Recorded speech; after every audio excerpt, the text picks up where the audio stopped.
ಸರ್ವಾತ್ಮ ಶ್ರೀ ಮಾಂಗಲ್ಯ ಮತ್ತು ಶ್ರೀ ಮಂಜುನಾಥೇಶ್ವರ ಹಿಡ್ಕೊಳ್ಳಿ ಬಲಕ್ಕೆ ಮಂಜುನಾಥೇಶ್ವರ ಪ್ರಿಯ ರಾಮಕೃಷ್ಣ ಹಾಕಿ ಹೂತೆಗೆ ನಿಮಗೆ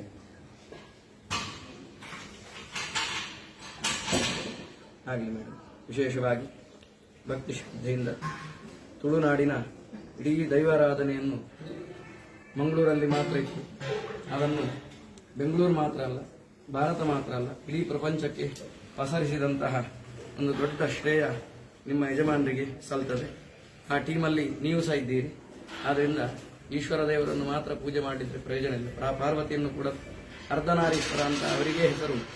ಆದ್ದರಿಂದ ನಿಮ್ಮನ್ನು ಬಿಟ್ಟು ಅವರನ್ನು ಮಾತ್ರ ಇದು ಮಾಡಲಿಕ್ಕೆ ಸಾಧ್ಯ ಇಲ್ಲ. ಅವರೇ ಸಂದರ್ಶನದಲ್ಲಿ ಹೇಳಿದ್ದಾರೆ, ಎಲ್ಲಿವರೆಗೆ ನಿಮ್ಮ ಮೇಲೆ ಅವರಿಗೆ ಪ್ರೀತಿ ಉಂಟು ಅಂತ ಹೇಳಿದ್ರೆ ನೀವು ಹಾಕಿದಂತಹ ಕಿವಿಯ ರಿಂಗ್ ಸಮೇತ ಇನ್ನೂ ಸಹ ತೆಗಿಲಿಲ್ಲ. ಅವರು ಎಷ್ಟೋ ಸೆಟ್ ವೇಷ್ಟಿಯನ್ನು ತಂದು ಕೊಟ್ಟಿದ್ದೀರಿ, ಈಗಲೂ ಅದನ್ನೇ ಹಾಕ್ತಾ ಇದ್ದಾರೆ ಅವರು.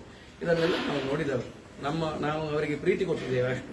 ಇನ್ನು ರಿಷಬ್ ಶೆಟ್ಟಿ ಅನ್ನುವಂಥವರು ನಿಮ್ಮ ಸೊತ್ತು ಮಾತ್ರ ಅಲ್ಲ, ನಮ್ಮೆಲ್ಲರ ಸೊತ್ತವರು.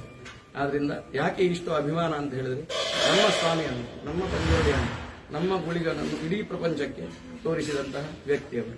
ಒಂದು ಸಂದರ್ಭದಲ್ಲಿ ದೈವವನ್ನು ತಮಾಷೆ ಮಾಡಿಕೊಂಡಿದ್ದ ಸಂದರ್ಭ ಇತ್ತು.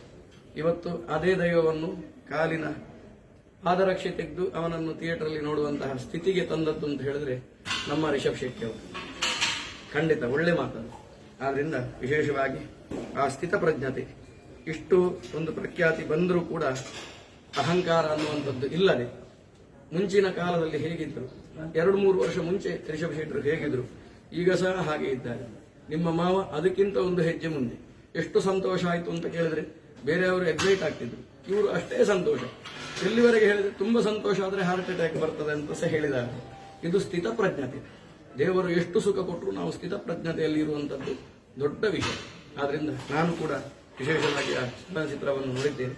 ನಾವೆಲ್ಲ ಅರ್ಚಕರು ಹೊರಗೆ ಹೋಗ್ಲಿಕ್ಕಿಲ್ಲ, ಆದರೆ ರಿಷಬ್ ಶೆಟ್ಟಿ ಅವರು ನಮ್ಮ ಫ್ಯಾಮಿಲಿಯನ್ನು ಹಗ್ಗದಲ್ಲಿ ಕಟ್ಟಿ ಹಾಕಿದ ಹಾಗೆ ಅಲ್ಲಿಗೆ ತಂದು ಥಿಯೇಟರ್ಗೆ.